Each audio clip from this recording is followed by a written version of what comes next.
मुकुल कुलकर्णी आपले प्रतिनिधी यावेळेला आपल्या सोबत आहेत। स्वतः गिरीश महाजन त्यांच्या सोबत आहे। मुकुल, पोलीस कमिशनर आहेत, त्याच्याशी मी त्या ठिकाणी संपर्कात होतो, जिल्हाधिकारी त्याच्या संपर्कात होतो, पण आता परिस्थिती निवळलेली आहे।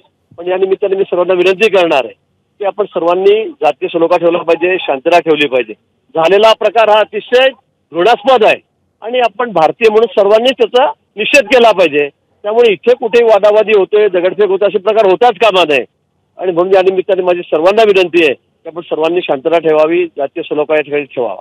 शांततेचा मोर्चा होता भाऊ हा सकल समाजाचा, तरी दंगली घडल्या, काय सांगा? मी तेच म्हणतोय, कारण हा खरं आपण याच्याकडे झालेला प्रकार आहे त्याच्याकडे कुठे जात समाज म्हणून बघू नका, धर्म म्हणून बघू नका।